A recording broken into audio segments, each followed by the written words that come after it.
नमस्कार, आप सबका स्वागत है हमारे चैनल नेक्स्ट 9 न्यूज़ पर। मेरा नाम है दीपक गुप्ता। राजस्थान की सियासी सत्ता में सबसे बड़ा सवाल खड़ा हो गया है कि क्या गहलोत की सरकार गिरेगी। जी हां, इस बात को लेकर कई कयास लगाए जा रहे हैं। जानकारी देते चले, इस वक्त भारत जोड़ो यात्रा राजस्थान में ही मौजूद है।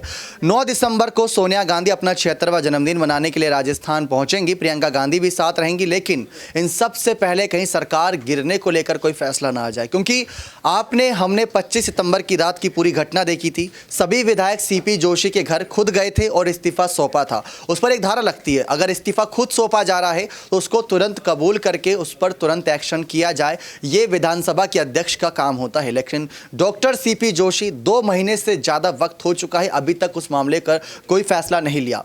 अगर फैसला हो जाता है तो 102 विधायकों की समर्थन की सरकार, 91 विधायकों का इस्तीफा, यानी कि सरकार अल्पमत में और सरकार गिर जाएगी।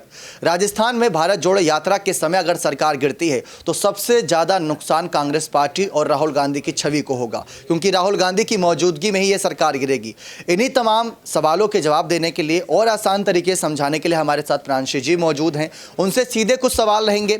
गहलोत की सरकार गिरने को लेकर हमारे चैनल ने पहले भी कई बार दावे किए थे, लेकिन अब दावे सच हो सकते हैं, क्योंकि सीपी जोशी पर एक दबाव बनाया गया है हाईकोर्ट के द्वारा कि 2 महीने से आपने कोई फैसला नहीं लिया। ये तो सिर्फ 91 विधायकों की बात है। 2 साल पहले 19 विधायकों का सवाल था, वो भी कोई फैसला नहीं लिया। तो उन्होंने पूछा, पहले हाईकोर्ट ने पूछा कि अगर विधायकों ने इस्तीफा दिया है, अगर उसमें हकीकत है तो आपने कार्रवाई क्यों नहीं करी। इस हकीकत को बताइए, फिर उन पर कोई कार्रवाई करिए, उन नामों को उजागर करिए, क्योंकि जनता ने उन विधायकों को चुना था। जनता को तो पते होने चाहिए कि वो कितने विधायक थे, 80 थे, 91 थे, 92 थे या 81 थे। कोई संख्या फिक्स ही नहीं है, हर चैनल अलग अलग दावा कर रहा है। तो इसको लेकर आप क्या कहना चाहते हैं कि क्या गहलोत की सरकार राहुल की मौजूदगी में गिरेगी?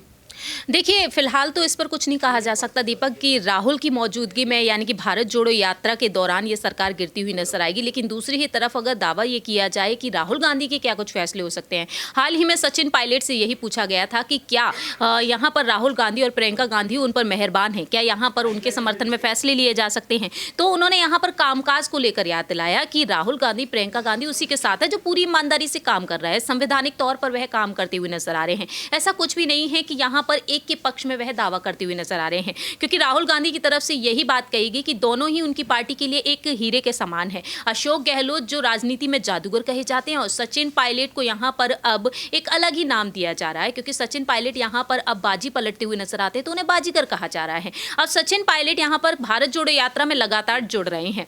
जहां एक तरफ महाराष्ट्र में भारत जोड़ो यात्रा हुई, उससे पहले वह भारत जोड़ो यात्रा की शुरुआत में नजर आए। मध्य प्रदेश में भारत जोड़ो यात्रा में वह पहुंचे और तभी से यह कयास लगाना शुरू हो गया कि कहीं ना कहीं प्रियंका गांधी और राहुल गांधी उन पर मेहरबान है। लेकिन अब राजस्थान में जब से भारत जोड़ो यात्रा की एंट्री हुई है, हर दिन सचिन पायलट राहुल गांधी के साथ नजर आ रहे हैं। लेकिन उस वक्त सियासत काफी तेज हो गई जब राहुल गांधी सचिन पायलट से चर्चा करते हुए नजर आए, उनके कंधे पर हाथ रखे हुए देखे गए हैं। हालांकि अशोक गहलोत भी उनके साथ मौजूद थे, लेकिन ज्यादा से ज्यादा बातचीत उन्होंने सचिन पायलट से की है। तो इस वजह से यहाँ पर सियासी समीकरण तेज होते हुए नजर आ रहे हैं। अब बात यहाँ पर विधानसभा अध्यक्ष सीपी जोशी को लेकर की जाए तो सीपी जोशी ने यहाँ पर फैसला इस वजह से नहीं सुना पाए क्योंकि कांग्रेस के अंदरूनी सूत्रों के मुताबिक यही दावा किया गया कि आलाकमान के फैसले का इंतजार किया जा रहा है। आलाकमान ही इस मामले पर फैसला सुनाएंगी, इस वजह से उन्होंने देरी की।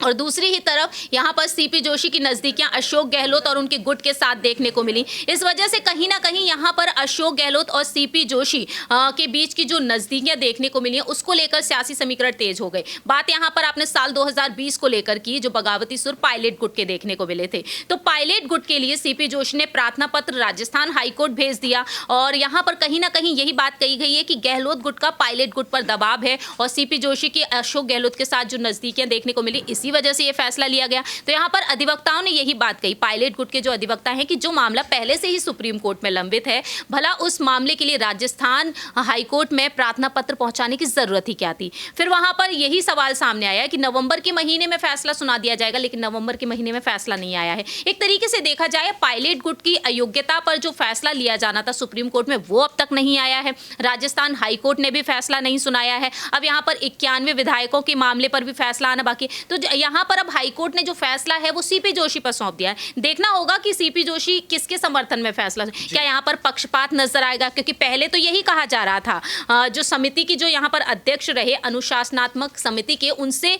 सचिन पायलट ने सवाल पूछा था कि फैसला क्यों नहीं सुना रहे, तो उन्होंने यही कहा कि मल्लिकार्जुन खड़गे के निर्देशों का इंतजार किया जा रहा है, जब तक वह निर्देश नहीं देंगे तब तक फैसला नहीं सुनाया जाएगा। तो एक तरीके से देखा जाए अब यहाँ पर फैसला एक दूसरे पर टाला जा रहा है। अब राहुल गांधी की भारत जोड़ो यात्रा के दौरान तो जाहिर सी बात है दीपक, फैसला नहीं हो सकता है। 21 दिनों तक वह इस यात्रा में रहेंगे राजस्थान में, और इसके बाद अलग अलग राज्यों की तरफ ये यात्रा रुक करेगी। तो मुझे नहीं लगता कि दिसंबर के अंत में इस मामले पर कोई फैसला होगा। लेकिन आपको एक और जानकारी दे दे कि अगर कांग्रेस पार्टी कोई फैसला लेना ले, लेकिन सीपी जोशी को लेना पड़ेगा, क्योंकि 2 हफ्ते की मोहलत दी गई उन्हें। 2 हफ्ते में उन्हें जवाब देना है और इन कह सकते हैं करीब 14 दिनों के अंदर उनको सारी जानकारी देनी है कि इस्तीफे को लेकर किन किन विधायकों के और मंत्रियों के नाम थे। तो अगर राहुल या सोनिया का पूरा परिवार इस मामले पर कोई बात नहीं करता है तो सीपी जोशी को तो बात करनी पड़ेगी, क्योंकि कानूनी तौर पर वो एक बड़े नेता के तौर पर, अध्यक्ष के तौर पर है, उनका भी इस्तीफा हो सकता है अगर वो सही समय पर कोई फैसला नहीं लेंगे।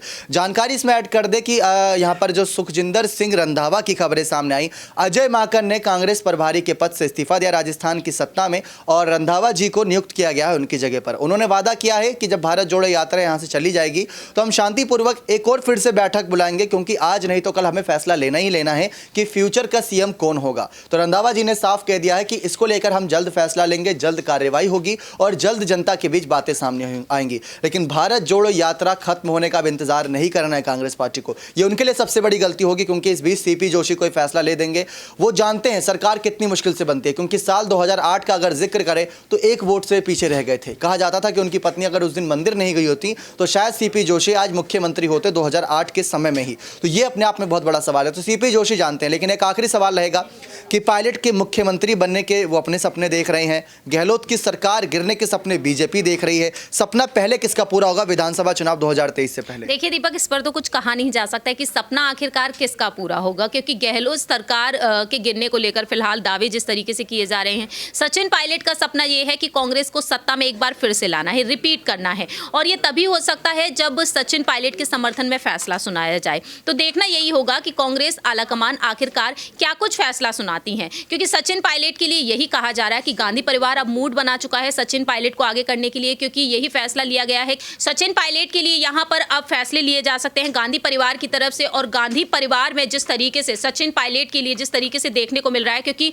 सचिन पायलट साफ तौर पर धमकी भी दे चुके हैं। अंदरूनी सूत्रों की माने तो यही कहा जा रहा है कि कांग्रेस पार्टी छोड़ने की वह धमकी दे चुके हैं। तो जाहिर सी बात है यहाँ पर गांधी परिवार को समझने की बेहद जरूरत है। ज्योतिरादित्य सिंधिया ने साल 2019 में जिस तरीके से रातों रात जो फैसला लिया कि देश के हित के लिए वह काम करना चाहते हैं और इस पार्टी में आजादी मिलती ही नहीं है काम करने के लिए, तो उन्होंने इस तरीके से यहाँ पर फैसला ले लिया। अब देखना यही होगा कि क्या वाकई में सचिन पायलट को यहाँ पर आजादी मिलेगी, सीएम के पद पर वह नजर आएंगे और वह फैसला लेते हुए देखे जाएंगे राजस्थान की आवाम के लिए। पायलट के ऊपर तो नजरें रहेंगी, लेकिन 2 हफ्ते के अंदर सीपी जोशी के आदेश पर नजरें रहेंगी कि वो विधायकों के और मंत्रियों के इस्तीफे को लेकर हाईकोर्ट तक क्या जानकारी देते हैं। क्या जानकारी कांग्रेस पार्टी के पक्ष में होगी या फिर उनके खिलाफ होगी? अगर खिलाफ होती है तो राजस्थान में गहलोत की सरकार गिरना तय, क्योंकि विधायकों की संख्या अल्पमत में आ जाएगी। आपका क्या कहना है पूरे मामले पर? अपने राय कमेंट सेक्शन में जरूर रखिएगा। बहुत बहुत धन्यवाद।